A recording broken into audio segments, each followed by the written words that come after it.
নমস্কার বন্ধুরা, তোমরা সকলে কেমন আছো? চলে এসেছি আজকে রেলওয়ে এনটিপিসি। সামনে গ্র্যাজুয়েট লেভেলের এক্সাম রয়েছে আমাদের 2026-এর জিকে জিএসের বেস্ট কন্টেন্ট নিয়ে এসেছি তোমাদের সকলের জন্য।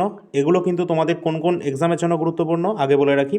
গ্র্যাজুয়েট যারা দিচ্ছ, graduate level, NTPC under graduate, এবং এই যে সম্প্রতি আমাদের অ্যান্সার কি প্রকাশিত হয়েছে লেভেল 1 অর্থাৎ গ্রুপ ডি, এই সমস্ত প্রিভিয়াস ইয়ারের যে কম্পাইলেশন সেগুলো কিন্তু আমরা আমাদের ক্লাসের মাধ্যমে তোমাদেরকে প্রোভাইড করছি।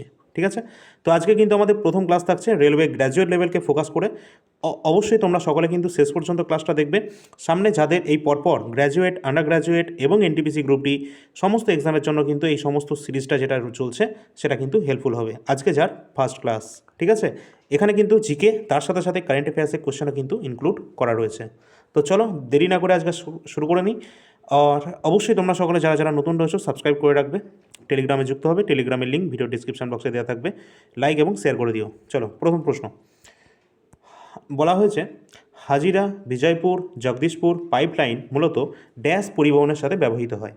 তো এগুলো কোন পরিবহনের সাথে ব্যবহার করা হয়? ভালো করে অপশানগুলো দেখবে, যে পেট্রোল রয়েছে, প্রাকৃতিক গ্যাস রয়েছে, অপরিশোধিত তেল বা কেরোসিন। তো রাইট অ্যান্সার যেটা আমাদের হয়ে যাবে এখানে প্রাকৃতিক গ্যাস। প্রাকৃতিক গ্যাস এই যে পাইপলাইন রয়েছে এগুলোর সাথে কিন্তু পরিবহনের সাথে যুক্ত রয়েছে এই হাজিপুর, বিজয়পুর, এছাড়া আমাদের জগদীশপুর। এইগুলো কিন্তু পাইপলাইন মেন, যেগুলো কিন্তু পরিবহন করে থাকে প্রাকৃতিক গ্যাস। এগুলো কিন্তু অবশ্যই এক্সামের জন্য গুরুত্বপূর্ণ। এগুলো কিন্তু আন্তঃরাজ্য গ্যাস পাইপলাইন, যেটা মূলত আমাদের কানেক্ট করছে কোন কোন রাজ্যগুলোকে? গুজরাট, মধ্যপ্রদেশ, এমপি, এছাড়া রয়েছে উত্তরপ্রদেশ, ইউপি। এই তিনটে রাজ্যকে কিন্তু আমাদেরকে এই হাজিরা বিজয়পুর জগদীশপুর পাইপলাইনের মাধ্যমে এগুলো কিন্তু কানেক্ট করছে। এগুলো কিন্তু অত্যন্ত গুরুত্বপূর্ণ। ঠিক আছে, এর সাথে মনে রাখবে যে এটি কিন্তু ভারতের সার শিল্প এবং বিদ্যুৎ উৎপাদন কেন্দ্রগুলো যেগুলো রয়েছে সেখানে কিন্তু জ্বালানি সরবরাহ করার মূল কেন্দ্রস্থলই হচ্ছে এই পাইপলাইন। ঠিক আছে, চলো পরবর্তী প্রশ্ন দেখি। সমস্ত প্রশ্ন কিন্তু যেগুলো নেওয়া হয়েছে সবই আমাদের প্রিভিয়াস ইয়ার প্রশ্নপত্র থেকে নেওয়া হয়েছে। ঠিক আছে, অবশ্যই কিন্তু দেখে রাখবে। আর আজকের যে প্রথম প্রশ্ন যেটা দেখলে এটা আন্ডার গ্র্যাজুয়েটের প্রশ্ন ছিল। চলো পরবর্তী প্রশ্ন, কোন সংশোধনীর মাধ্যমে আইনসভায় এসসি এসটিদের জন্য যে আসনের সংরক্ষণের মেয়াদ সেটা আরও 10 বছর পর্যন্ত বাড়িয়ে 2030 সাল পর্যন্ত করা হয়েছে? এটা কত নম্বর অ্যামেন্ডমেন্ট অ্যাক্টের মাধ্যমে করা হয়েছে? তো প্রশ্ন আমাদের এটা রয়েছে। তো অবশ্যই এসসি এসটিদের যে সংরক্ষণের ব্যবস্থাটা যেটা 2030 পর্যন্ত বাড়ানো হয়েছে, 10 বছর কিন্তু এখানে এক্সটেন্ড করা হয়েছে, এটা কিন্তু আমাদের 104 নম্বর অ্যামেন্ডমেন্ট অ্যাক্টের মাধ্যমে এটা যুক্ত করা হয়েছে। এক্ষেত্রে দেখে রাখবে এই যে আমাদের 2000 সম্ভবত 19-এর দিকে হয়েছিল যে 104 নম্বর অ্যামেন্ডমেন্ট অ্যাক্ট, যেখানে কিন্তু এর পাশাপাশি আরেকটা জিনিস করা হয়েছিল, সেটা হচ্ছে আমরা জানি লোকসভায় কিন্তু এর আগে অ্যাংলো ইন্ডিয়ান দুজন কিন্তু মনোনীত করতেন ভারতের রাষ্ট্রপতি, তাই তো? তো সেই দুজনকে এটা কিন্তু সরিয়ে দেওয়া হয়েছে 104 নম্বর অ্যামেন্ডমেন্ট অ্যাক্টের মাধ্যমে, এটাও মনে রাখতে হবে। পরবর্তী প্রশ্ন আছে, সপুষ্পক উদ্ভিদের ক্ষেত্রে যৌন জনন মূলত কোন অংশটি এখানে দায়ী রয়েছে? তো অপশান রয়েছে আমাদের মূল, পাতা, কাণ্ড নাকি ফুল। তো রাইট অ্যান্সার হয়ে যাবে এক্ষেত্রে অবশ্যই ফুল, কিন্তু এক্ষেত্রে আমাদের মূল ভূমিকা পালন করে থাকে। তো এগুলো কিন্তু অবশ্যই তোমরা দেখে রাখবে যে আমাদের যে ফুল রয়েছে তারও আবার 4টা অংশ রয়েছে, বৃতি, দলমণ্ডল, পুংকেশর চক্র এবং গর্ভকেশর চক্র। এই যে আমাদের যৌন জননের ক্ষেত্রে, সেক্ষেত্রে আমাদের পুংকেশর এবং গর্ভকেশর এখানে কিন্তু সবথেকে বেশি মূল ভূমিকা গ্রহণ করে থাকে। তো অবশ্যই রাইট অ্যান্সার আমাদের ফুল হয়ে যাবে। পরবর্তী প্রশ্ন আছে, নেক্সট, দিল্লির লালকেল্লা কোন মুঘল সম্রাটের রাজত্বকালে এটি নির্মিত হয়েছিল? অর্থাৎ দিল্লির যে লালকেল্লা কোথায় অবস্থান করছে? দিল্লিতে। এটা কোন মুঘল সম্রাটের আমলে এটা তৈরি করা হয়েছিল? অবশ্যই রাইট অ্যান্সার হয়ে যাবে এক্ষেত্রে আমাদের শাহজাহান। শাহজাহানের সময় কিন্তু এই রেড ফোর্ট অর্থাৎ দিল্লির যে লালকেল্লা এটা কিন্তু তৈরি হয়েছিল। কত সালে এটা তৈরি হয়েছিল? অবশ্যই 1638-এ। 1638 সালে কিন্তু এখানে এটা নির্মাণ কার্য শুরু হয়েছিল। এবং এখান থেকে প্রশ্ন আসে, এই লালকেল্লা যেটা দিল্লিতে অবস্থান করছে এটা কি দিয়ে তৈরি করা হয়েছিল? এটা কিন্তু আমাদের লাল বেলে পাথর অর্থাৎ রেড স্যান্ড স্টোন দিয়ে তৈরি করা হয়েছিল। লাল বেলে পাথর দিয়ে তৈরি হয়েছিল দিল্লির লালকেল্লা, যেটা কিন্তু শাহজাহানের সময় 1638 সালে এটা কিন্তু প্রথম তৈরি শুরু হয়েছে। এবং এর স্থপতি কে ছিল, অর্থাৎ ভাস্কর্য যে মানে জিনিসটা যে তৈরি করছেন, স্ট্রাকচার করছেন, তো তিনি কে ছিলেন? অবশ্যই সেটা কিন্তু সবথেকে বেশি গুরুত্বপূর্ণ, সেটা হচ্ছে ওস্তাদ আহমেদ লাহোরি। ওস্তাদ আহমেদ লাহোরি তিনি কিন্তু এর মূল স্থপতি ছিলেন। আর করিয়েছিলেন কে? করিয়েছিলেন হচ্ছে শাহজাহান। ঠিক আছে, চলো পরবর্তী প্রশ্ন দেখি। যদি কন্টেন্ট ভালো মনে হয় অবশ্যই লাইক করে রাখবে এবং পরবর্তী ক্লাসগুলো পাওয়ার জন্য চ্যানেলটা সাবস্ক্রাইব করে রাখবে। নেক্সট, নতুন ভারতীয় বন্দর বিল, এটা হচ্ছে ইন্ডিয়ান যে পোর্ট রয়েছে সেই পোর্টের জন্য এক ধরনের বিল আনা হয়েছে 2025 সালে। কোন ভারতীয় আইনটিকে বাতিল করতে চায় এটা, অর্থাৎ এখানে কিন্তু বলা হচ্ছে যে ইন্ডিয়ান পোর্ট বিল 2025 কোন ভারতীয় আইনটিকে বাতিল করতে চায়, এটা নতুন আনা হয়েছে এটা। তো আগে যেটা ছিল সেটা কি ছিল, অবশ্যই ইন্ডিয়ান পোর্টস অ্যাক্ট 1908, এটাকেই কিন্তু বাতিল করে 2025-এ নতুন ইন্ডিয়ান পোর্ট বিল কিন্তু আনা হয়েছে। তো অবশ্যই তোমরা কিন্তু এক্ষেত্রে দেখে রাখবে, যেটা আমাদের ভারতের যে সামুদ্রিক যে বাণিজ্য বা অন্যান্য যে বন্দরগুলো রয়েছে সেগুলো আরও উন্নত ব্যবস্থাপনা, সব কিছু পরিবহন ব্যবস্থা সব কিছু দেখাশোনার জন্য নতুন একটি বিল কিন্তু আনা হয়েছে 2025-এ, যেটা রিপ্লেস করেছে 1908-এর ইন্ডিয়ান পোর্টস অ্যাক্টকে। ঠিক আছে, চলো পরবর্তী প্রশ্ন দেখি। আর এটা কিন্তু আমাদের রেলওয়ে গ্রুপ ডিতে আসা কোশ্চেন রয়েছে একদম সম্প্রতি। ঠিক আছে, কারেন্ট অ্যাফেয়ার্সের কোশ্চেন, এই কোশ্চেন কিন্তু তোমাদের আবারও আসতে পারে। নেক্সট, 2025 সালে কে প্রথম মহিলা কনিষ্ঠতম ব্যক্তি এবং প্রথম আফ্রিকান হিসাবে আন্তর্জাতিক অলিম্পিক কমিটির সভাপতি নির্বাচিত হয়ে ইতিহাস তৈরি করেছেন? অবশ্যই সবথেকে বেশি ইম্পর্ট্যান্ট, তার কারণ হচ্ছে 2025 সালে প্রথম মহিলা, তা আবার কনিষ্ঠতম ব্যক্তি, যিনি আবার আফ্রিকান আন্তর্জাতিক অলিম্পিক কমিটি, ইন্টারন্যাশনাল অলিম্পিক কমিটির সভাপতি হিসাবে নির্বাচিত হয়েছেন, যার নাম হয়ে যাবে Kirsty Coventry. Option number C আমাদের সঠিক অ্যান্সার। আর এই সম্পর্কিত অবশ্যই দেখে রাখবে, এই ক্রিস্টি কোভেন্ট্রি তিনি কিন্তু একজন সাঁতারু তো রয়েছেন, তার সাথে সাথে তিনি জিম্বাবুয়ে থেকে কিন্তু বিলং করছেন, একজন আফ্রিকান, ঠিক আছে, একজন মহিলা। এখান থেকে কিন্তু এটাই সবথেকে বেশি গুরুত্বপূর্ণ রয়েছে। নেক্সট, পরবর্তী প্রশ্ন দেখব। আর তোমাদের বলে রাখি, আজকের যে ক্লাসের পিডিএফ অবশ্যই আমাদের অ্যাপ্লিকেশন অল ইন্ডিয়া র্যাঙ্কার্স, আমাদের যে চ্যানেলের নাম রয়েছে সেখানে কিন্তু তোমরা ফ্রি পিডিএফ সেকশনে আজকের ক্লাসের পিডিএফ তোমরা পেয়ে যাবে। এখানে তোমরা দেখতে পাচ্ছ আমাদের যে অ্যাপ্লিকেশন রয়েছে, মোবাইল অ্যাপটি তোমরা সকলে কিন্তু প্লে স্টোর থেকে ডাউনলোড করে নেবে। ভিডিও ডিসক্রিপশন বক্সে লিঙ্ক দেওয়া রয়েছে, সকলে ফার্স্টে রেজিস্টার করবে, তারপর তোমরা লগ ইন করবে। তারপর এখানে যে ফ্রি পিডিএফ সেকশন রয়েছে এখানে তোমরা ক্লাসের পিডিএফ পাবে, এবং পেইড সেকশন যেটা রয়েছে এখানে কিন্তু খুব শীঘ্রই তোমরা এখানে এনটিপিসির আপলোড করা রয়েছে প্রিভিয়াস ইয়ার প্রশ্নপত্র, যাদের প্রয়োজন রয়েছে তাড়াতাড়ি নিয়ে পড়তে শুরু করে দাও। গ্র্যাজুয়েট লেভেলের একদম সাবজেক্ট ওয়াইজ রয়েছে, এবং আন্ডার গ্র্যাজুয়েটও খুব শীঘ্রই তোমাদের এটা আপলোড করা হবে। এর তার সাথে সাথে রেলওয়ে যে গ্রুপ ডি রয়েছে সেটাও কিন্তু আপলোড করা হবে খুব শীঘ্র, 101টা শিফট, যেটা কিন্তু সম্প্রতি আমাদের হয়েছে। ঠিক আছে, তো অবশ্যই তোমরা কিন্তু এখানে পেইড সেকশানে অন্যান্য যে সমস্ত পিডিএফ রয়েছে আমাদের সবই তোমরা পেয়ে যাবে। আর তোমাদের একটা সবথেকে বেশি গুরুত্বপূর্ণ পার্ট হচ্ছে কারেন্ট অ্যাফেয়ার্স। এই কারেন্ট অ্যাফেয়ার্স কিন্তু ওয়েস্ট বেঙ্গলে যে যাই তোমাদের প্রোভাইড করুক না কেন, দ্য বেস্ট কন্টেন্ট আমরা প্রোভাইড করে থাকি কারেন্ট অ্যাফেয়ার্সের দিক থেকে, যেটা আমরা রেলওয়ে এবং এসএসসিকে ফোকাস করেই কারেন্ট অ্যাফেয়ার্স আমরা প্রথম থেকে কিন্তু তোমাদের জন্য রেডি করিয়ে রাখি, তাই না? তো অবশ্যই তোমরা কিন্তু নিতে পারবে কারেন্ট অ্যাফেয়ার্স, যেটা কিন্তু 2025-এর এবং 2026-এর জানুয়ারি ফেব্রুয়ারি ইতিমধ্যে আপডেটেড করা হয়েছে আমাদের অ্যাপ্লিকেশনে। এছাড়া মার্চ মাস কমপ্লিট হলেই তারও তোমরা পেয়ে যাবে। এছাড়া রয়েছে স্ট্যাটিক জিকে কমপ্লিট, যেটা কিন্তু রেলওয়ের জন্য সবথেকে বেশি ইম্পর্টেন্ট। এছাড়া কমপ্লিট ইন্ডিয়ান হিস্ট্রি এবং ভারতের সংবিধান, এই সমস্ত পিডিএফ কিন্তু অ্যাভেলেবেল রয়েছে সাবজেক্ট ওয়াইজ, যার যেটা প্রয়োজন রয়েছে প্রয়োজন মতো নিয়ে নেবে। আর এগুলো পড়লে এখান থেকে কমন কিন্তু অবশ্যই থাকবে। যেমন তোমাদের কারেন্ট অ্যাফেয়ার্স যদি দেখিয়ে দিই ডেমো হিসাবে, যদিও ডেমো তোমরা আমাদের অ্যাপ্লিকেশনেই দেখতে পাবে, তো এখানে কিন্তু current affairs the best content আমরা প্রোভাইড করে থাকি। যেমনটা তোমরা এখানে দেখতে পাচ্ছ, সমস্ত গুরুত্বপূর্ণ প্রশ্ন উত্তর যেগুলো তোমাদের রেলওয়ে এসএসসি জিজ্ঞাসা করা হয়ে থাকে, সমস্ত প্রশ্ন উত্তর কিন্তু সেগুলো এখানে কিন্তু দেওয়া রয়েছে। এখানে টোটাল 33টা পেজের মধ্যে তোমাদের মোটামুটি 450 বা 400 কাছাকাছি প্রশ্ন উত্তর রয়েছে ফেব্রুয়ারি মাসের। প্রতি মাসের আমরা 400 কাছাকাছি প্রশ্ন উত্তর প্রোভাইড করি, যেগুলো তোমাদের সিবিটি 1 সিবিটি 2 বা প্রিলিমস মেন্স সমস্তটাই কিন্তু কভার করে দেয় আমাদের এই মান্থলি কারেন্ট অ্যাফেয়ার্স। এছাড়া কারোর যদি প্রয়োজন হয়ে থাকে 2025-এর সম্প্রতি এনটিপিসি গ্র্যাজুয়েট লেভেলের সমস্ত প্রশ্ন উত্তর, তাও আবার সাবজেক্ট ওয়াইজ কীরকম, যেমন ভূগোল থেকে যা যা প্রশ্ন রয়েছে সব একসাথে আমরা এখানে দিয়ে রেখেছি বাংলা ভাষায়, যাতে কারোর কোনো বুঝতে সমস্যা না হয়। ইতিহাস থেকে যত প্রশ্ন রয়েছে দেওয়া রয়েছে, সংবিধান থেকে দেওয়া রয়েছে আলাদা করে, স্ট্যাটিক জিকে দেওয়া রয়েছে, কারেন্ট অ্যাফেয়ার্স দেওয়া রয়েছে, কম্পিউটার আলাদা করে দেওয়া রয়েছে, মানে যত রকমের আমাদের টপিক রয়েছে টোটাল 18টা টপিকে আমরা ভাগ করে দিয়েছি এই টোটাল আমাদের যে এনটিপিসি গ্র্যাজুয়েট লেভেল 2025-এর সমস্ত প্রশ্নপত্র। সুতরাং এগুলো কিন্তু তোমরা প্রিন্টেবল ফরম্যাটেই পাবে, আমাদের অ্যাপ্লিকেশনটা ডাউনলোড করে নেবে, সেখানে কিন্তু সমস্তটাই অ্যাভেলেবেল রয়েছে। তার সাথে 2020-21-এর যে 133টি শিফটে পরীক্ষাটি হয়েছিল এনটিপিসি, সেখানে গ্র্যাজুয়েট আন্ডার গ্র্যাজুয়েটে একসাথে পরীক্ষা হয়েছিল, 5000+ জিকে কোশ্চেন রয়েছে।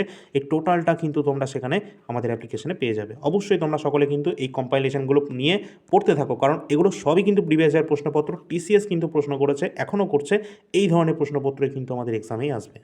চলো পরবর্তী আমরা প্রশ্নে আসি। 7 নম্বর কোশ্চেন, 2025 সালের মার্চ মাসে VLSR SAM উৎক্ষেপণের জন্য নিচের কোন সংস্থাটি ভারতীয় নৌবাহিনীর সাথে সহযোগিতা করেছে? অবশ্যই গুরুত্বপূর্ণ রয়েছে, কারেন্ট অ্যাফেয়ার্সের গুরুত্বপূর্ণ প্রশ্ন, যেখানে কিন্তু তোমরা দেখতে পাচ্ছ এর ফুল ফর্মটা কী রয়েছে, তোমাদের একটু সংক্ষেপে বলে রাখি। এটা কিন্তু এক ধরনের মিসাইল যার ফুল ফর্ম রয়েছে vertical launch short range surface to air missile. কী ধরনের মিসাইল? সারফেস থেকে এয়ার মিসাইল। এটি একটি যেটা কিন্তু উৎক্ষেপণের জন্য এটা ভারতীয় নৌবাহিনীর সাথে সহযোগিতা করেছে কোন ভারতীয় সংস্থা? রাইট অ্যান্সার হয়ে যাবে প্রতিরক্ষা গবেষণা উন্নয়ন সংস্থা, DRDO, defence research and development organisation. এটা ডিজাইন করেছে ভারতীয় নৌবাহিনীর জন্য। অবশ্যই ইম্পর্ট্যান্ট রয়েছে। পরবর্তী কোয়েশ্চেন আমরা দেখে নেব। পরবর্তী কোয়েশ্চেন রয়েছে IRDP এর ফুল ফর্ম রয়েছে ইন্টিগ্রেটেড রুরাল ডেভেলপমেন্ট প্রোগ্রাম। এর প্রধান লক্ষ্য কী ছিল? এর প্রধান লক্ষ্য ছিল দরিদ্র গ্রামীণ পরিবারগুলিকে স্বকর্মসংস্থানের জন্য সম্পদ বা দক্ষতা অর্জনে সহায়তা করা। এটাই ছিল আমাদের এই IRDP অর্থাৎ ইন্টিগ্রেটেড রুরাল ডেভেলপমেন্ট প্রোগ্রামের প্রধান লক্ষ্য। পরবর্তী প্রশ্ন রয়েছে ভারতের প্রবাসী নাগরিক বলা হয়েছে কার্ডধারীদের, এরা কে হলেন? আচ্ছা, ভারতের প্রবাসী নাগরিক কার্ডধারীরা হলেন কারা এরা? তো এখানে আমাদের অপশানগুলো একটু ভালো করে যদি তোমরা লক্ষ্য করো, রাইট অ্যান্সার যেটা হবে বিশেষ সুবিধাপ্রাপ্ত বিদেশি নাগরিক, overseas citizen of India holders, যারা বিশেষ সুবিধাপ্রাপ্ত বিদেশি নাগরিক, তাদের কথা এখানে বলা হচ্ছে। এই যে যারা রয়েছে এই ধরনের কার্ডধারীরা, তারা আজীবন কিন্তু ভারতে আসার জন্য ভিসার যে সুবিধাটা সেটা কিন্তু তারা পেয়ে থাকেন, কিন্তু ভোট কিন্তু তারা দান করতে পারবে না, সেটা কিন্তু তোমরা সকলেই জানো। আর এটা কিন্তু অবশ্যই একটা গুরুত্বপূর্ণ পদক্ষেপ রয়েছে যারা বিদেশি নাগরিক রয়েছে তাদের জন্য। পরবর্তী রয়েছে নিচের কোনটি ভারতের দ্রাঘিমাংশীয় বিস্তারকে নির্দেশ করে থাকে? তো আমাদের এখানে লঙ্গিটিউডনাল যে এক্সটেন্ড রয়েছে আমাদের ভারতের, তো সেই অংশটা আমাদের কোনটা? অবশ্যই রাইট অ্যান্সার হয়ে যাবে আমাদের ভারত যে দ্রাঘিমাংশে অবস্থান করছে সেটা হচ্ছে 68 ডিগ্রি 7 মিনিট পূর্ব থেকে 97 ডিগ্রি 25 মিনিট পূর্ব অক্ষাংশে কিন্তু অবস্থান করছে, দ্রাঘিমাংশীয় অবস্থান করছে আমাদের ভারত। আমাদের ভারত কোন হেমিস্ফিয়ারে রয়েছে? নর্দার্ন হেমিস্ফিয়ারে রয়েছে। পরবর্তী প্রশ্ন রয়েছে 1929 সালের কেন্দ্রীয় আইনসভায় বটকেশ্বর দত্তের সাথে কোন বিপ্লবী বোমা নিক্ষেপ করেছিলেন? তো এক্ষেত্রে আমাদের রাইট অ্যান্সার হয়ে যাবে কোনটা? অবশ্যই 1929 সালের কথা বলা হয়েছে, যেখানে আইনসভায় বোমা নিক্ষেপ করেছিলেন কে? বটকেশ্বর দত্তের সাথে কিন্তু ভগৎ সিং সেখানে কিন্তু তিনি যুক্ত ছিলেন। তো অবশ্যই ইম্পর্ট্যান্ট রয়েছে ভগৎ সিং, যেটা কিন্তু হয়েছিল 8ই এপ্রিল 1929 সালে কিন্তু এই ঘটনাটি ঘটেছিল। ঠিক আছে, এটাও কিন্তু তোমরা মনে রাখবে। পরবর্তী প্রশ্ন রয়েছে নিচের কোনটি কঠিন বজ্র ব্যবস্থাপনা পরিকাঠামোর অংশ রয়েছে? যাদের প্রয়োজন রয়েছে ইংলিশ ভার্সন তারা কিন্তু ইংলিশ ভার্সন কোশ্চেনটা দেখতে পারো। সলিড ওয়েস্ট ম্যানেজমেন্ট ইনফ্রাস্ট্রাকচার এর অংশ বলা হয়েছে কোনটা নিচে? তো রাইট অ্যান্সার আমাদের যেটা হয়ে যাবে অবশ্যই আবর্জনা সংগ্রহ এবং নিষ্কাশন যেটা রয়েছে অপশান নাম্বার ডি সঠিক অ্যান্সার রয়েছে। এটার কিন্তু মূলত যে সমস্ত ধাপগুলো রয়েছে সেগুলো তোমরা দেখতে পারো, কারণ এটাও কিন্তু আমাদের প্রিভিয়াস ইয়ার প্রশ্নপত্রই আমি কিন্তু যেটা আলোচনা করছি। এটার টোটাল 3টে ধাপ রয়েছে। একটা রয়েছে আমাদের বজ্রকে পৃথকীকরণ করতে হবে, অর্থাৎ আলাদা করতে হবে, তারপর তাদেরকে কালেকশন করতে হবে, অর্থাৎ সংগ্রহ করতে হবে, সংগ্রহ করে সেগুলোকে আবার আমাদের পুনর্ব্যবহারের যে পদ্ধতি রয়েছে সেটাকে কিন্তু অবলম্বন করতে হবে। ঠিক আছে, পরবর্তী প্রশ্ন যেটা রয়েছে অত্যন্ত গুরুত্বপূর্ণ প্রশ্ন, তোমাদের কিন্তু আবারও আসতে পারে, যদিও এটা আমাদের রেলওয়ে আন্ডার গ্র্যাজুয়েট লেভেলে কিন্তু এটা এসেছিল।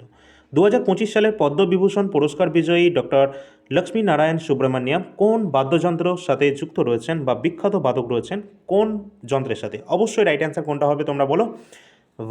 ভায়োলিন কিন্তু তার সাথে যুক্ত রয়েছে, যিনি 2025 সালের পদ্মবিভূষণ পুরস্কারে সম্মানিত হয়েছেন লক্ষ্মী নারায়ণ সুব্রমণ্যম, তিনি ভায়োলিনের সাথে সম্পর্কিত রয়েছেন। অবশ্যই তোমরা দেখে রাখবে, এক্ষেত্রে কিন্তু গুরুত্বপূর্ণ রয়েছে, কর্ণাটকী সঙ্গীতের সাথে যুক্ত। নেক্সট, 2025 সালের মে মাসে ইউনিয়ন পাবলিক সার্ভিস কমিশন ইউপিএসসির নতুন চেয়ারম্যান হিসাবে কাকে নিযুক্ত করা হয়েছে?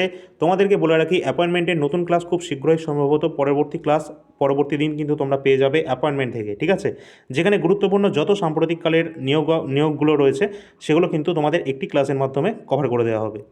তো ইউপিএসসি বলা হয়েছে নতুন চেয়ারম্যান নিযুক্ত হয়েছেন Ajay Kumar, option number A সঠিক অ্যান্সার। এই যে আমাদের ইউপিএসসি এটা কত নম্বর আর্টিকেলে রয়েছে তোমরা কি জানো? এটা কিন্তু আমাদের 316 নম্বর যে আর্টিকেলটা রয়েছে সেখানে কিন্তু রয়েছে আমাদের ইউপিএসসি কথা রয়েছে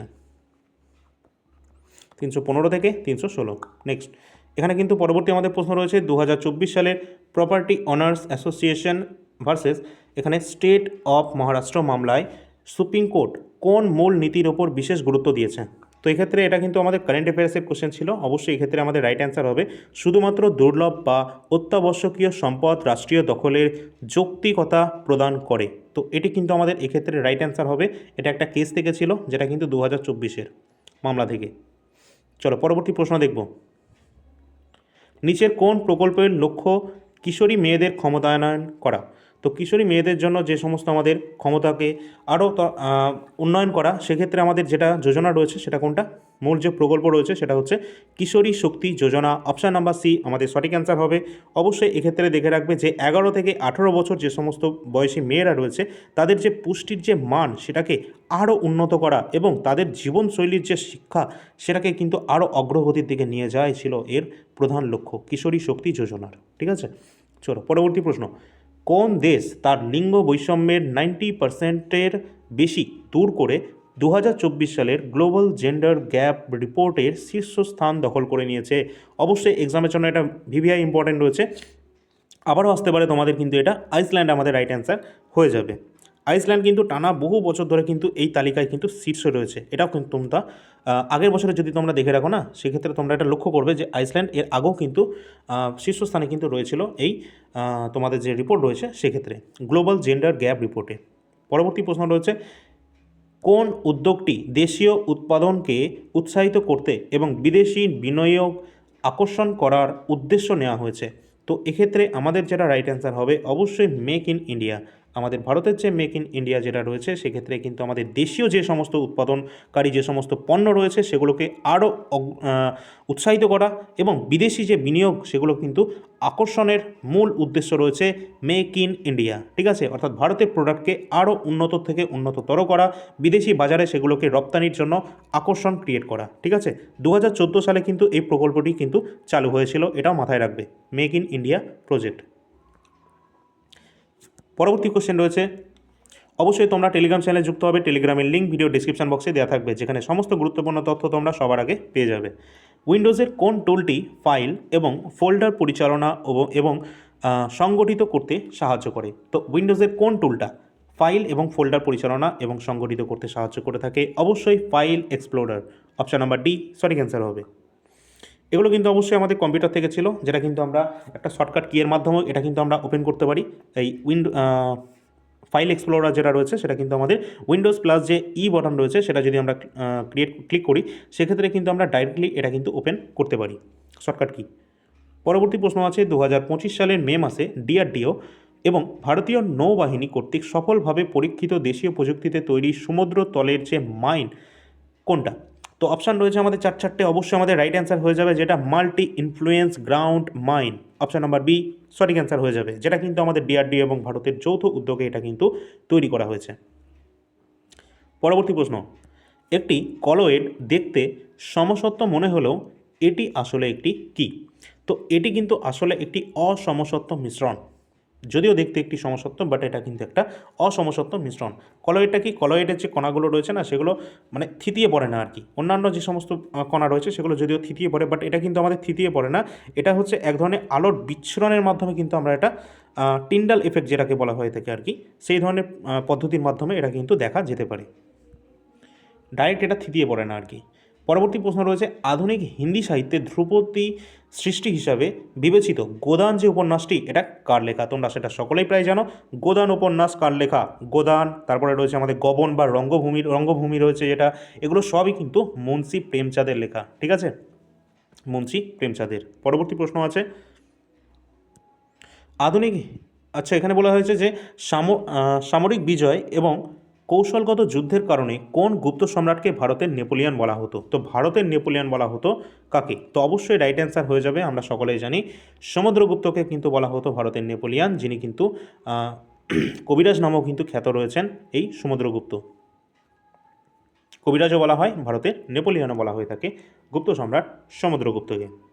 পরবর্তী প্রশ্ন রয়েছে, 2025 সালের এপ্রিলে নয়াদিল্লিতে কার্নেগি ইন্ডিয়ান সাথে কোন মন্ত্রক নবম গ্লোবাল টেকনোলজি সামিট সহ এটি আয়োজন করেছিল? তো এক্ষেত্রে আমাদের যেটা রাইট অ্যান্সার হয়ে যাবে কোনটা? অবশ্যই এখানে আমাদের রাইট অ্যান্সার হয়ে যাবে বিদেশ মন্ত্রক, ministry of foreign affairs. Next question, Montreal protocol কিসের নির্গমনের নিয়ন্ত্রণ করার জন্য স্বাক্ষরিত হয়েছিল? অবশ্যই মোস্ট ইম্পর্টেন্ট কোশ্চেন রয়েছে এই যে মন্ট্রিল প্রোটোকল মূলত আমাদের ওজোন স্তর ক্ষয়ের রোধ করার জন্য কিন্তু এটা স্বাক্ষর করা হয়েছিল কানাডার মন্ট্রিলে। কত সালে হয়েছিল? অবশ্যই এটা 1987 সালে এই যে আমাদের মন্ট্রিল প্রোটোকল সেটাকে কিন্তু প্রথম সাইন করা হচ্ছে এবং এটাকে কিন্তু আমাদের বলা হয়েছে, প্রশ্নে কি বলা হয়েছে, এটা কিসের সাথে সম্পর্কিত? অবশ্যই এক্ষেত্রে আমাদের রাইট অ্যান্সার হয়ে যাবে যে ক্লোরোফ্লুরোকার্বন রয়েছে তার সাথেই কিন্তু সম্পর্কিত রয়েছে, কারণ এই যে আমাদের যে সমস্ত গ্রিনহাউস গ্যাসগুলো রয়েছে সেগুলোকে কম করাই ছিল এর মূল লক্ষ্য। ঠিক আছে, ওজোন স্তর রক্ষা করার জন্যই কিন্তু আমাদের মূল মানে ওজোন স্তরকে তোমাদের ক্ষয় করে কারা? এই যে আমাদের যে সমস্ত গ্রিনহাউস গ্যাসগুলো রয়েছে, যেমন সিএফসি রয়েছে, জলীয় বাষ্প রয়েছে, কার্বন ডাইঅক্সাইড রয়েছে, এই সমস্ত। ঠিক আছে, তো এগুলোকে নিয়ন্ত্রণ করার লক্ষ্যই ছিল আমাদের এই মন্ট্রিল প্রোটোকল, যেটা কিন্তু কানাডার মন্ট্রিলে স্বাক্ষরিত হয়েছিল। চলো পরবর্তী প্রশ্ন রয়েছে ট্রাইসেম অর্থাৎ training for rural youth for self employment এর প্রধান লক্ষ্য ছিল কোনটা? তো রাইট অ্যান্সার হয়ে যাবে অবশ্যই বেকারত্ব মোকাবেলার জন্য গ্রামীণ যে যুবক যুবতী যারা রয়েছে তাদেরকে দক্ষতা মাধ্যমে উন্নয়ন ঘটানোই ছিল এর মূল লক্ষ্য। পরবর্তী প্রশ্ন রয়েছে, আর এটা দেখে রাখবে মূলত এটা কিন্তু 18 থেকে 35 বছরের যে সমস্ত আমাদের গ্রামীণ এলাকায় যে সমস্ত যুবক যুবতীরা রয়েছে তাদেরকেই কিন্তু এখানে এমপ্লয়মেন্ট প্রদান করাই ছিল এর মূল লক্ষ্য। নেক্সট, কুষাণ শাসকদের ব্যবহৃত দেবপুত্র উপাধি এটি কোনটিকে নির্দেশ করে? অবশ্যই এক্ষেত্রে আমাদের দেখে নিতে হবে যে দেবপুত্র উপাধি এটা নির্দেশ করে থাকে ঐশ্বরিক উৎস বা দেবত্ব দাবি করা। এক্ষেত্রে কিন্তু কুষাণরা সম্ভবত চীনাদের যে সমস্ত উপাধিগুলো রয়েছে না সেগুলো কিন্তু তারা কিন্তু নিত। ঠিক আছে, তার মধ্যে এটা একটা পড়ছে। পরবর্তী প্রশ্ন রয়েছে ওয়াহাবি আন্দোলনের সৈয়দ আহমেদ দ্বারা শুরু হয়েছিল। আচ্ছা, এখানে বলা হয়েছে ওয়াহাবি আন্দোলন, হ্যাঁ, সৈয়দ আহমেদ দ্বারা এটা শুরু হয়েছিল, যিনি ড্যাশের বাসিন্দা ছিলেন, অর্থাৎ কোন জায়গার বাসিন্দা ছিলেন ইনি? তো অবশ্যই এখান থেকে আমাদের মনে রাখতে হবে এই যে আমাদের ওয়াহাবি আন্দোলন যেটা কিন্তু তিনি ছিলেন সৈয়দ আহমেদ দ্বারা এটা শুরু হয়েছিল, তিনি কিন্তু রায়বেরেলি থেকে বিলং করেছেন। রায়বেরেলি আমাদের রাইট অ্যান্সার হবে। আর ওয়াহাবি আন্দোলন মূলত এটা তোমরা দেখে রাখবে, এটা 1857 সালের যে মহাবিদ্রোহের আগেও এটা কিন্তু মানে একটা শক্তিশালী সংগ্রাম কিন্তু ছিল। নেক্সট, নিচের কোন প্রতিবেশী দেশগুলি স্থল বিস্তৃত অর্থাৎ ল্যান্ডলকড? এখান থেকে তোমাদের কিন্তু প্রশ্ন আসে। ঠিক আছে, ল্যান্ডলকড কান্ট্রি কোনগুলো রয়েছে? আমাদের ভারতের যে সমস্ত ল্যান্ডলকড যে স্টেটগুলো রয়েছে সেগুলো সম্পর্কে প্রশ্ন আসে। তো ভারতের সাথে শুধুমাত্র স্থল সীমানা ভাগ করে থাকে যেটা কিন্তু আমাদের স্থলবেষ্টিত। অবশ্যই রাইট অ্যান্সার যেটা হয়ে যাবে এক্ষেত্রে নেপাল এবং ভুটান, এমন দুটো আমাদের প্রতিবেশী দেশ রয়েছে যারা কিন্তু ভারতের সাথে সীমানা ভাগ করছে এবং যারা কিন্তু সম্পূর্ণভাবে ল্যান্ডলকড কান্ট্রি। ঠিক আছে, চলো পরবর্তী প্রশ্ন, 2025 সালের মার্চ মাসে কোনটি 28তম বিধানসভা হিসাবে ন্যাশনাল ই বিধান অ্যাপ্লিকেশন প্ল্যাটফর্মে যোগ দিয়েছে? তো রাইট অ্যান্সার হয়ে যাবে দিল্লি কিন্তু আমাদের এক্ষেত্রে রাইট অ্যান্সার হয়ে যাবে 28তম বিধানসভা হিসাবে ন্যাশনাল ই বিধান অ্যাপ্লিকেশন প্ল্যাটফর্মে যোগ দিয়েছে। পরবর্তী প্রশ্ন রয়েছে 2025 সালের জুলাই মাস পর্যন্ত ভারতে কতগুলি রাজ্যে দ্বিকক্ষ বিশিষ্ট আইনসভা রয়েছে? অর্থাৎ দ্বিকক্ষ বিশিষ্ট আইনসভা অর্থাৎ এখানে কিন্তু বাইক্যামেরাল লেজিসলেচারের কথা বলা হয়েছে, যেক্ষেত্রে আমাদের কিন্তু লেজিসলেটিভ অ্যাসেম্বলি থাকে এবং লেজিসলেটিভ কাউন্সিল দুটোই কিন্তু থাকে। ঠিক আছে, বিধানসভা এবং বিধান পরিষদ রয়েছে দুটো একসাথে রয়েছে। আমাদের ভারতের কতগুলো রাজ্য রয়েছে? টোটাল এমন রাজ্য সংখ্যা রয়েছে টোটাল 6টা। ঠিক আছে, 6টা ভারতের কিন্তু এমন রাজ্য রয়েছে যেখানে কিন্তু বিধানসভা এবং বিধান পরিষদ দুটোই কিন্তু রয়েছে। এই রাজ্যগুলো কোনগুলো? অবশ্যই আমরা যদি দেখি যে উত্তরের দিকে পড়ছে বিহার এবং উত্তরপ্রদেশ, এই দুটো রয়েছে, এবং দক্ষিণের দিকে যদি আমরা দেখি অন্ধ্রপ্রদেশ রয়েছে, কর্ণাটক রয়েছে, মহারাষ্ট্র রয়েছে, তেলেঙ্গানা রয়েছে। ঠিক আছে, এবং তার সাথে সাথে রয়েছে আমাদের কর্ণাটক। ঠিক আছে, তো এই টোটাল 4টে এবং উত্তরে আমাদের রয়েছে দুটো, এই টোটাল 6টা কিন্তু রাজ্য যাদের কিন্তু নিজস্ব বিধান পরিষদ কিন্তু রয়েছে, অর্থাৎ দুটোই রয়েছে বিধানসভা বিধান পরিষদ। পরবর্তী প্রশ্ন রয়েছে ডাল্টনের পরমাণুবাদের কোন স্বীকার্যটি ভরের সংরক্ষণের সূত্রকে প্রতিফলিত করে থাকে? অবশ্যই এক্ষেত্রে আমাদের রাইট অ্যান্সার যেটা হয়ে যাবে কোনটা? অপশান নাম্বার সি, রাসায়নিক বিক্রিয়ার পরমাণু সৃষ্টি বা ধ্বংস করা যায় না। এটা কিন্তু আমাদের অত্যন্ত গুরুত্বপূর্ণ একটা নীতি রয়েছে ভরের সংরক্ষণের সূত্র, যেটা কিন্তু ডাল্টনের পরমাণুবাদের একটি স্বীকার্য নীতি। পরবর্তী প্রশ্ন রয়েছে, পরবর্তী ক্লাসগুলো যদি তোমাদের প্রয়োজন হয় অবশ্যই তাড়াতাড়ি তোমরা সকলে একটু কমেন্ট সেকশনে কমেন্ট করে দেবে, তাহলে কিন্তু সামনে এক্সাম রয়েছে, একটু ফটাফট আমরা অ্যান্সার করার চেষ্টা করব। নেক্সট, ভারতীয় সংবিধানের একাদশ তপশিল নিচের কোনটির সাথে সম্পর্কিত রয়েছে? একাদশ তপশিলের কথা বলা হচ্ছে, যেটা কিন্তু অবশ্যই আমাদের পঞ্চায়েতি রাজ সিস্টেমের সাথে সম্পর্কিত রয়েছে, তাই না? তো পঞ্চায়েতের ক্ষমতা এবং দায়িত্ব সম্পর্কে বলা রয়েছে আমাদের 11 নম্বর যে শিডিউল রয়েছে। পরবর্তী প্রশ্ন আছে, আর 10 নম্বরটা আমাদের রয়েছে দলত্যাগ বিরোধী আইন, anti defection law. Next question, পৌরসভা এটা আমাদের কত নম্বরে রয়েছে? এটা কিন্তু 12 নম্বর আমাদের তপশিলে অ্যাড করা রয়েছে। আর রাজ্য তালিকার যে বিষয়সমূহ যেটা কিন্তু 7ম তপশিলে রয়েছে। ঠিক আছে, সব কটাই তোমরা একটু দেখে রাখবে। 1991 সালের সংস্কারের অধীনে বেসরকারীকরণ প্রাইভেটাইজেশন মূলত কিসের সাথে জড়িত ছিল? তো মূলত এটা কিন্তু জড়িত ছিল আমাদের যে পাবলিক সেক্টর যে সমস্ত এন্টারপ্রাইজগুলো রয়েছে সেগুলো সরকারি শেয়ার বিক্রি করার এটার সাথে কিন্তু যুক্ত ছিল 1991-এর আমাদের বেসরকারীকরণের মূল লক্ষ্য। পরবর্তী প্রশ্ন রয়েছে, কোন ভারতীয় রাজ্য চীন, নেপাল, ভুটানের সাথে সীমানা ভাগ করছে? এমন একটা ভারতীয় রাজ্য চীনের সাথে, নেপালের সাথে, ভুটানের সাথে সীমানা ভাগ করছে একটি রাজ্য, সেটা হচ্ছে সিক্কিম। সিক্কিম এখান থেকে একটা প্রশ্ন আমাদের মাথায় আসে, সিক্কিম কবে ভারতে যুক্ত হচ্ছে বা ভারতের অঙ্গরাজ্য রূপে আত্মপ্রকাশ করছে, কত সালে এবং কত নম্বর অ্যামেন্ডমেন্ট অ্যাক্টের মাধ্যমে? পরীক্ষায় বহুবার আসে। 36 নম্বর অ্যামেন্ডমেন্ট অ্যাক্টের মাধ্যমে সাল 1975 সালে কিন্তু সিক্কিম আমাদের ভারতে কিন্তু এটা যুক্ত হচ্ছে। ঠিক আছে, চলো পরবর্তী প্রশ্ন দেখি। 1857 সালের আগে ব্রিটিশ শাসনের বিরুদ্ধে গণ অসন্তোষের কারণ কোনটা ছিল না বলা হয়েছে? ছিল না যেটা হচ্ছে সেটা হচ্ছে ধর্মীয় সহনশীলতা, কারণ হচ্ছে বর্ণ বৈষম্য ছিল, কম মজুরি যেটা কিন্তু ছিল, এবং উচ্চ হারে কর ব্যবস্থা, এইগুলো সবই কিন্তু ছিল গণ অসন্তোষের মূল কারণ। 1857 সালের বিদ্রোহের কথা বলা হচ্ছে। চলো পরবর্তী প্রশ্ন দেখি। নেক্সট কোয়েশ্চেন রয়েছে অত্যন্ত গুরুত্বপূর্ণ প্রশ্ন। তোমাদের এর আগেও আমরা আগের ক্লাসে যে কারেন্ট অ্যাফেয়ার্সের ক্লাস নিয়েছিলাম সেটা যারা দেখোনি অবশ্যই দেখে রাখবে, সেখান থেকে প্রশ্ন আমাদের 1 থেকে 2টো প্রশ্ন অবশ্যই থাকবে এনটিপিসিতে। ঠিক আছে, স্পোর্টস কারেন্ট অ্যাফেয়ার্স। এখানেই আমরা বলেছিলাম লাপাতা লেডিসের সম্পর্কে। তো লাপাতা লেডিস চলচ্চিত্র পরিচালক কে, যেটি 2025 সালের আইআইএফএ অ্যাওয়ার্ডসে সেরা ছবি পুরস্কার জিতে নিয়েছে? অবশ্যই রাইট অ্যান্সার হয়ে যাবে। এক্ষেত্রে আমাদের বেস্ট পিকচারে ক্যাটাগরিতে তিনি কিন্তু পেয়েছেন কিরণ রাও। অপশান নাম্বার এ সঠিক অ্যান্সার হয়ে যাবে। অবশ্যই আগের ক্লাস যেটা কিন্তু তোমাদের দেওয়া হয়েছে তোমরা কিন্তু দেখে রাখবে, এখান থেকে প্রশ্ন কিন্তু তোমাদের অবশ্যই একটা থাকবে। ঠিক আছে, পরবর্তী প্রশ্ন রয়েছে, ডিলিট কি ব্যবহার করে কোনো ফাইল বা ফোল্ডার মুছলে কি ঘটে? অর্থাৎ ডিলিট কি ব্যবহার করলে, যে আমাদের কিটা রয়েছে সেটা ব্যবহার করলে কোনো ফাইল বা ফোল্ডারের মুছলে সেটা কি ঘটে? অবশ্যই সেক্ষেত্রে আমাদের যেটা ঘটে সেটা কোনটা? অপশানগুলো ভালো করে যদি লক্ষ্য করো দেখবে ফাইলটি রিসাইকেল বিনে পাঠানো হয়ে যায়। ঠিক আছে, আর আমরা যদি শিফট ধরে ডাইরেক্ট ডিলিট প্রেস করি সেক্ষেত্রে কিন্তু আর সেই ফাইলটা একবারে রিসাইকেল বিনে যাবে না, ডাইরেক্টলি সেটা ডিলিট হয়ে যাবে। ঠিক আছে, ডাইরেক্ট ডিলিট হয়ে যাবে, রিসাইকেল বিলে সেটা আর জমা হবে না। চলো পরবর্তী প্রশ্ন। ভারতের রাজ্য সরকারগুলিতে রাজ্য মন্ত্রিসভা সমষ্টিগতভাবে কার কাছে দায়বদ্ধ থাকে? অত্যন্ত গুরুত্বপূর্ণ আর একটি প্রশ্ন রয়েছে।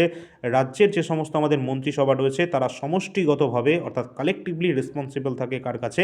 রাজ্যের বিধানসভার কাছে, স্টেট লেজিসলেটিভ অ্যাসেম্বলির কাছে। গুরুত্বপূর্ণ রয়েছে। পরবর্তী প্রশ্ন, 2025 সালের এপ্রিলে বিজ্ঞান প্রযুক্তি বিভাগে কর্তৃক নির্বাচিত কোন স্টার্টআপ বিশ্বের প্রথম প্ল্যাটফর্ম কিউ শিল্ড এটি চালু করেছে? তো অবশ্যই দেখে নিতে হবে, আমাদের রাইট অ্যান্সার হয়ে যাবে কিউএনইউ ল্যাবস। অপশান নাম্বার ডি, এটি কিন্তু প্রথম কিন্তু এটা চালু করছে 2025 সালের এপ্রিলে বিজ্ঞান প্রযুক্তি বিভাগে। এটা কিন্তু নতুন স্টার্টআপ যেটা কিন্তু বিশ্বের প্রথম প্ল্যাটফর্ম কিউ শিল্ড চালু করছে। অবশ্যই তোমরা দেখে রাখবে department of science and technology এর আন্ডারে কিন্তু এটা হচ্ছে, ন্যাশনাল কোয়ান্টাম মিশনের আন্ডারে। ঠিক আছে, এটা কিন্তু ওয়ার্ল্ডের ফার্স্ট। চলো পরবর্তী আর কোনো কোশ্চেন হয়তো নেই। 40টা আমাদের গুরুত্বপূর্ণ প্রশ্ন ছিল, যেগুলো সবই ছিল আমাদের প্রিভিয়াস ইয়ার প্রশ্নপত্র। যদি তোমাদের মনে হয় যে ইম্পর্টেন্ট রয়েছে এবং সিরিজটা পরপর কন্টিনিউ করব, তো অবশ্যই তোমরা সকলে লাইক এবং কমেন্ট সেকশনে জানিয়ে দেবে। কোশ্চেন সংখ্যা যদি 40টাই প্রয়োজন বা তার বেশি প্রয়োজন হয় তাহলে সেটাও কিন্তু জানাতে ভুলবে না। ঠিক আছে, টেলিগ্রামে যুক্ত হবে এবং তার সাথে সাথে অ্যাপ্লিকেশনটা ডাউনলোড করবে, কারণ এর সম্পূর্ণ পিডিএফ সলিউশন সেটা কিন্তু আমরা আমাদের অ্যাপে প্রোভাইড করে দেবো। ফ্রি যে পিডিএফ সেকশন রয়েছে সেখানে পেয়ে যাবে।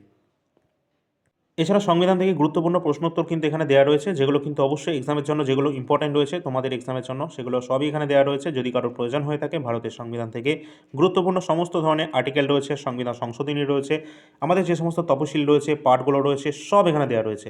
যা এক্সামে আসে সব এখানে কিন্তু তোমাদের দেওয়া রয়েছে। 81টা পেজের মধ্যে ভারতের সংবিধান কমপ্লিট করেছি এবং শেষের দিকে প্রশ্নোত্তর রয়েছে এবং প্রতিটা প্রশ্নের সাথে তোমাদের অতিরিক্ত তথ্য প্রদান করা হয়েছে, যেগুলো আমাদের এক্সামে আমরা ডাইরেক্ট দেখতে পাবো। ঠিক আছে, তো যাদের প্রয়োজন রয়েছে অবশ্যই তোমরা এটা নিতে পারো।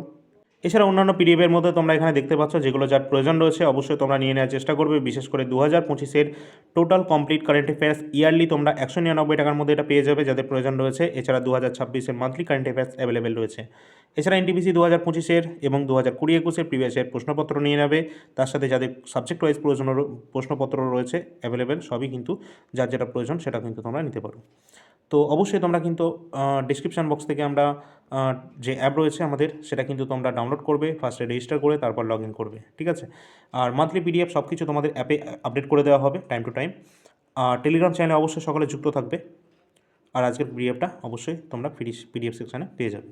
তো চলো পরবর্তী ক্লাস থাকছে, আর পরবর্তী ক্লাসটা সম্ভবত সামনে যেহেতু তোমাদের পরীক্ষা রয়েছে আর অ্যাপয়েন্টমেন্ট থেকে তোমাদের প্রশ্ন থাকবে, তার জন্য অ্যাপয়েন্টমেন্টটাই আমরা পরবর্তী ক্লাসে আলোচনা করব, ঠিক আছে, যেটা একটা কারেন্ট অ্যাফেয়ার্সের মোস্ট ইম্পর্টেন্ট টপিক।